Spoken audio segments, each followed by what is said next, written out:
참석해 주신 주민자치위원, 동회, 그리고 직능단체 주민 여러분께 감사의 말씀을 드립니다. 주민들의 환영 속에 오늘 총장님 말씀을 듣도록 하겠습니다. 네, 이렇게 좀 어색하네요, 그죠? 무슨 말씀을 드릴까? 여기에 보니까 아까 말씀하신 것처럼 5주제에 이제 9개의 질문 또는 그 민원 이런 것들이 좀 담겨 있는 것 같고요. 그 전에 화곡 사동과 관련해서 이제 관심이 가질 수 있는 사항이 강북 횡단선 문제도 좀 관심을 가질 수 있겠다 생각이 드는데, 강북 횡단선은 잘 아시는 것처럼 목동역 쪽에서 출발해가지고 우리 그 등촌 이동 주민센터쯤에 새로운 역이 하나 만들어지고, 그리고 등촌역을 거쳐서 쭉 청량리까지 쭉 가는 강북으로 횡단하는 것을 서대문도 거치고 공항도 거치고 이렇게 되어 있는데, 그게 이제 BC 분석에서 탈락을 했습니다. 그래서 사실은 재추진을 해야 되겠다 해서 저희들도 주민 서명운동을 했었고요. 한 12만 명 정도의 주민께서 서명을 해주셔서 지금 재추진에 동력이 붙고 있는데, 마침 서울시에서도 이걸 또 다시 최근에 발표를 했습니다. 우리 강북 횡단선, 서남선 이 두 군데 이야기를 했었는데, 그중에 강북 횡단선 같은 경우에는 총 19개의 노선이 역이 만들어지다 보니까 들어가는 비용에 비해서 나오는 편익이 그게 맞지 않는다, BC 분석에서 안 된다 해서 지금 19개 노선 중에 2개를 역을 빼겠다 이렇게 지금 발표를 한 상태입니다. 그럼 19개 중에서 2개가 빠지는데 어디가 빠지느냐, 이게 자체로서는 초기의 관심사입니다. 그래서 저희들은 우리 등촌 이동이 신설되는 등촌 이동 쪽에 신설되는 역이 빠져서는 안 된다라고 하는 의견을 당연히 전달을 했는데, 그 전달을 할 때 주요 논거는 그겁니다. 이것은 강서구만의 문제가 아니고 마침 양천구도 걸려 있는 것이어서 여기가 여기 신설됐을 때는 양천에 살고 계신 분들의 주민들의 교통 수요, 또 강서에 살고 계신 분들의 교통 수요를 동시에 해결할 수 있다. 그러니 이게 신설이 안 되면 양 자치구의 주민들이 불편을 겪게 되는 것이다. 이런 점이 첫 번째고요. 두 번째는 지금 인구도 예를 들면 거기에 대일고등학교라든지 이렇게 고등학교도 이런 교육 시설도 많지만 지금 살고 계신 분들의 주민의 숫자도 제시를 하고, 두 번째는 향후에 여기가 지금 개발 계획들이 좀 있습니다. 우리 같은 경우는 모아타운이 2군데 지금 개발 계획이 있어서 그게 잘 진행이 되고 있고, 저쪽 양천도 공주복 사업이라고 해서 공공주택 공주복 사업이 지금 검토가 되고 있습니다. 그렇기 때문에 그게 진행되었을 경우는 여기에 새로운 인구가 유입되는 규모가 크다.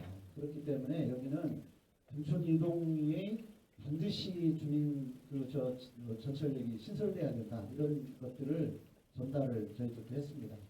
그리고 아마 서울시에서도 여기는 쉽게 빼기는 어려울 거다, 이렇게 저희도 생각을 하고 있습니다.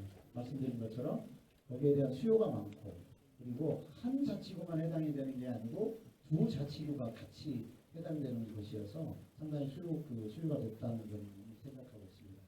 그리고 바로 양천구청장한테도 전화를 해서 당선을 축하한다 그러면서 우리 같이 손잡고 이 문제만큼은 반드시 놓치지 않도록 같이 해결하자, 이런 같이 또 뜻을 나누기도 했습니다. 그리고 화곡 248동의 국회대로 공공주택 복합사업, 도심 공공주택 복합사업이 현재 진행 중에 있는데요. 금년 2월달에 예정지구로 지정이 되어서 1년 내에 여기는 3분의 2 이상의 동의를 구하면 본지구로 지정이 되게 되어 있습니다. 현재 진행되는 속도가 생각보다는 약간 빠른 편입니다. 그래서 주민들의 동의율이 지금 현재 한 4~5% 정도까지 올라와 있어서 아마 조금만 더 하면은 아마 67%, 31%, 3분의 2 이상의 동의는 구하지 않겠는가 생각을 하고 있는데, 물론 3분의 2 이상의 동의를 하고 공주복 사업이 진행될 때도 또 여러 가지 논란과 또 찬반 논란이 있을 수밖에 없을 것 같습니다. 그 가운데서 주민들의 의견도 잘 듣고 또 지금 입주해 계신 분들 가운데서 나는 이 사업을 원치 않는 분들의 목소리도 잘 담아서 이 사업이 추진될 수 있도록 하는 노력을 기울여야겠다는 말씀을 드리겠습니다. 지금 또 이제 우리 앞으로 지나가는 국회대로 쪽에 지금 지하화 사업과 그 위에 상고 공원화 사업이 지금 진행 중인데요. 이 자꾸 조금씩 늦어져서 저희로서도 좀 안타깝기도 하고 계속 저희도 촉구를 하고 있습니다만 이 사업 자체를 진행하는 데서 생각보다 어떻게 보면은 공사 과정에서 생각보다 어려움을 좀 만나기도 하고 또 예산 문제도 있고 막 그런 것 같습니다. 그래서 서울시에서 진행하는 사업이 당초보다 조금 더 늦어질 것 같아서 저희들은 좀 빨리 진행해 달라고 계속 요청하고 있는 상태입니다. 당초에 29년도에 지하화 사업이 완료가 되고 30년도에 지상 공원화 사업이 완료되기로 했었는데 아마 1, 2년 정도 또 늦어질 것 같습니다. 그래서 이 문제는 이제 새로 아마 이제 오세훈 시장도 새로 취임을 해서 또 그런 노력도 기울일 테고 아마 시의원들도 이 문제에 대한 의견 제시를 통해서 조속하게 좀 사업이 진행될 수 있도록 하는 노력을 기울이겠다는 말씀을 드리고요. 그리고 지금 이제 방금 오다가도 우리 여기 주민센터에서 남부시장으로 내려가는 길을 좀 겨울철이면 늘 어려움을 겪고 그러셔서 다행히 최근에 이게 특별 교부세가 확보가 됐습니다. 그래서 이쪽도 이제 금년 한 8, 9월 정도쯤에는 도로 열선도 좀 깔아서 그쪽에 좀 다니는 불편함이 좀 해소될 수 있도록 하겠다는 말씀도 드리고 여기에 있는 잔뜩 써 있는 것을 하나씩 말씀을 드리도록 하겠습니다. 먼저 하나씩 이렇게 질문하시고 답을 하면 좋겠는데 아마 시간상 좀 빨리 하는 게 좋겠다는 말씀이 있어서 제가 한번 말씀을 드리겠습니다. 첫 번째로 지역에 특히 동축제가 진행되는데 이 지금 행사 규모가 너무 작다. 지원 예산이 너무 작다는 이야기들이 우리 주민자치회에서 계속 이야기가 되고 있습니다. 그래서 이 문제는 1년에 저희가 하반기에 지금 추가 경정 예산을 좀 더 이제 확보를 해서 진행되는 추경에 좀 반영하도록 이렇게 준비를 하고 있습니다. 이 복지관 신축 문제를 특히 어르신 복지관을 이제 말씀을 해주셨는데 이 어르신 복지관은 강서구에서 운영하는 또 시립까지 포함했을 때 총 6군데가 지금 있습니다. 최근에 이제 마곡의 어르신 복지관이 구립이 하나 생겼습니다. 그것도 구립을 하나 세우는데 우리 이랜드라고 하는 기업 아시죠? 이랜드에서 기부 채납을 받은 거예요. 이랜드라고 하는 기업이 마곡에 땅이 들어오면서 거기 기업을 크게 지으면서 너희들 우리 뭐 좀 해내봐 해가지고 거기에서 그 땅과 그리고 일부 이제 건물도 거기서 일부 지어주고 저희도 예산을 내기도 하고 해서 마곡의 어르신 복지관이 하나 생겨서 이제 6개가 총 됐는데요. 그 중에 사실은 4군데가 이 화곡동 지역에 있습니다. 그리고 이제 최근에는 곰달래 어르신 복지센터가 1개층을 사용을 했었는데 최근에 2개층으로 좀 확대를 했습니다. 이게 어떻게 확대가 됐냐면 1개층을 쓰고 있던 가족센터, 가족지원센터 여기가 다른 데로 이전을 했어요. 그래서 그 1개층을 어르신 복지센터로 다 지금 확대를 해서 지금 쓰고 있는 중인데요. 현재로서 어르신 복지관을 새로 짓는 것은 부지 문제부터 예산 문제부터 아마 쉽게 이렇게 결정할 수 있는 사안은 아닌 것 같습니다. 저희로서도 이 수요가 늘어나고 있기 때문에 어르신들의 그런 복지 수요가 늘어나고 있기 때문에 빨리 진행할 필요가 있다는 생각을 가지고 있습니다만 이건 좀 시간이 걸릴 수밖에 없다는 점을 양해해 주시기 바랍니다. 어르신 일자리 사업 같은 경우는 저희도 지금 이제 계속 어르신 일자리를 확대해 가고 있습니다. 그래서 2023년에 저희가 3,566개의 어르신 일자리가 있었는데 금년도에는 6,083개까지 어르신 일자리를 늘렸습니다. 그래서 한 71% 정도가 늘어났으니까 상당히 빠른 규모로 지금 늘어난 셈인데요. 저희도 이제 이 어르신 일자리들이 어르신들이 정말 필요한 일, 또 그간의 경험과 경륜을 활용할 수 있는 일로 확대하기 위한 노력을 기울이고 있고 이 문제는 내년도 예산이라든가 이런 데도 좀 반영을 하고 또 어떤 일을 해야 될 것인지에 대해서도 의견도 듣고 해서 잘 진행할 수 있도록 하겠습니다. 확대하겠습니다. 지금 저 교통 불편 문제 저도 지금 차를 타고 오면서 또 봤습니다만 등촌로에서 동사무소 입구로 들어오는 그 길이 이게 이제 보행자 우선도로라고 통상 표현합니다. 보행자 우선도로라고 하는 것은 모도하고 그리고 어찌 보면은 그 차도하고가 구분이 안 돼 있는 것이 이제 보행자 우선도로입니다. 그런데 보행자 우선도로 같은 경우는 도도하고 차도가 구분은 안 돼 있지만 사람이 갈 때는 차가 조심해라. 그리고 사람이 먼저다라고 하는 게 보행자 우선도로입니다. 그래서 이제 사실 거기에 보도를 확보하면 너무 좋지만 보도를 확보하게 되면 차량이 교차가 될 수가 없는 문제가 있어서 어쩔 수 없이 보행자 우선도로에 보행자길이라고 하는 걸 표현하기 위해서 녹색로를 쭉 만들어 놓은 거죠.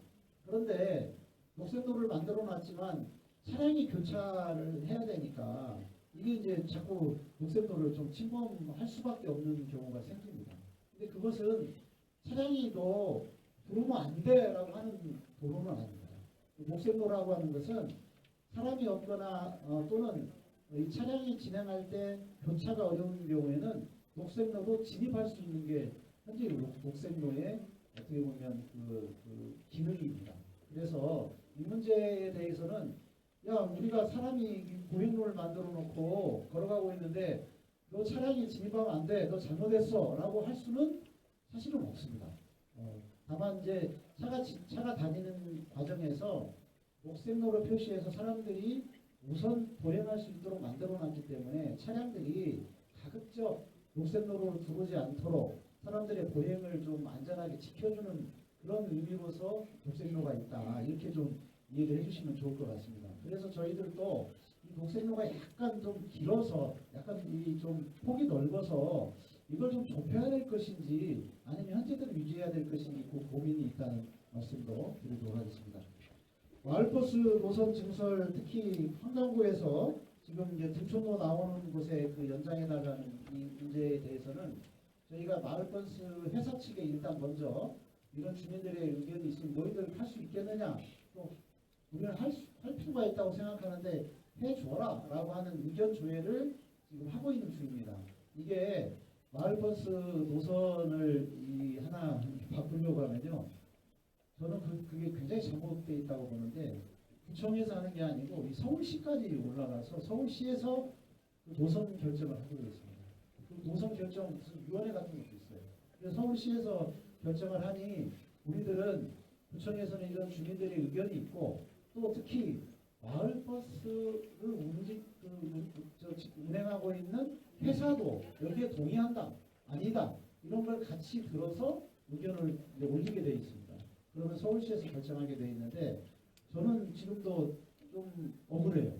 아니 이 마을버스 노선은 좀 구청에서 좀 결정하게 할 수 있게 하는 게 맞지 않느냐 그렇게 생각을 하는데 아직까지는 마을버스 같은 경우는 이 서울시에서 꽉 이렇게 쥐고 있는 상태입니다. 그래서 이건 서울시 그런 의견을 전달을 할 테고 전달하는 과정에서 말씀드린 것처럼 마을버스 회사의 노선 변경에 대한 그 의견도 들어서 같이 의견을 올리도록 할 계획이라는 말씀드립니다. 남부시장의 버스 정류장 신설 문제는 우리 김호연 조합장님도 꼭 필요하다고 생각하시는 것 같습니다.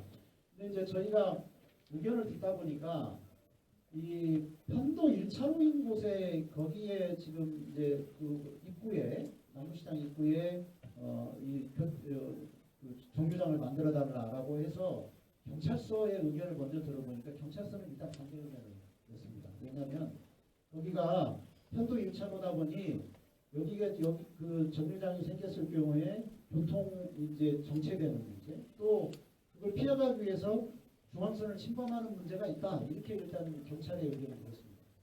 반면에 건너편은 두 개 차로가 있으니 거기에 무슨 의원이 무슨 병원이 하나 있는 조그만 병원